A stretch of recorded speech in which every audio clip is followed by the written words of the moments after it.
Sem Tjaša in se ukvarjam z govornimi tehnologijami.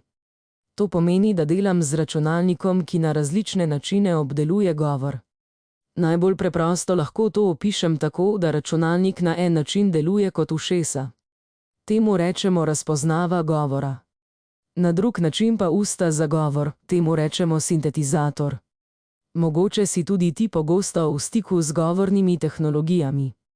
Vsakič, ko telefonu naročiš, naj ti na primer nastavi budilko ali ga vprašaš, kakšno bo vreme, ali pa ko televizijskemu daljincu naročiš, naj ti preklopi na enko, so ti to omogočile govorne tehnologije. Sinteza govora je umetna simulacija človeškega govora, torej računalnik govori, prebere besedilo, kot bi ga prebral človek. Besedilo pretvori v zvok. Računalnik moramo govor naučiti brati, zato potrebujemo učno množico. Učna množica za sintetizator sta napisano besedilo in posnetek tega besedila, ki ga je v studiu prebral in posnel profesionalni govorec ali govorka. Moje raziskovalno delo je zelo prijetno. To delo sem spoznala med študijem jezikoslovja na študijski izmenjavi v Angliji, kjer sem se seznanila z osnovami programiranja za računalniško obdelavo naravnega jezika. Tam smo počeli veliko zanimivih stvari. Naredili smo na primer programe, ki avtomatsko tvorijo množinsko obliko samostalnikov, ugotavljajo, ali sta dve besedi sopomenki in še marsikaj drugega.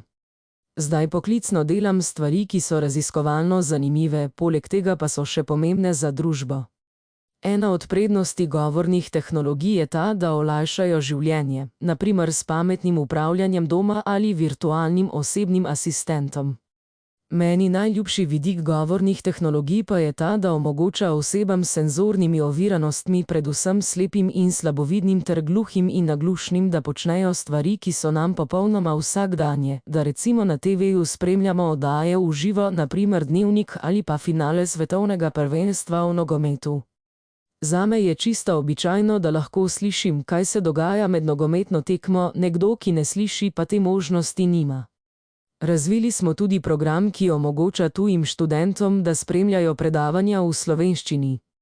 Razpoznavalnik govora razpozna vsebino, ki jo govorijo predavatelji, in jo zapiše kot besedilo, nato pa besedilo avtomatsko prevedemo v angleščino.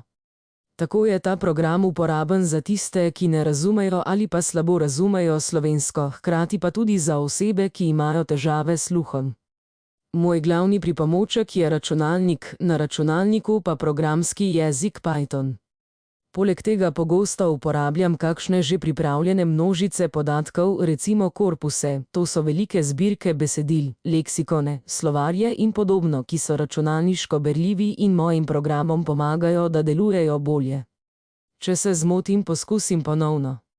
Pobrskam po člankih, ki opisujejo sorodne probleme in se posvetujem s tistimi, ki bi mi lahko pomagali. Ker je moje področje interdisciplinarno in se dotika tako računalništva kot tudi jezikoslovja, mi pri različnih problemih lahko pomagajo kolegi iz različnih strok.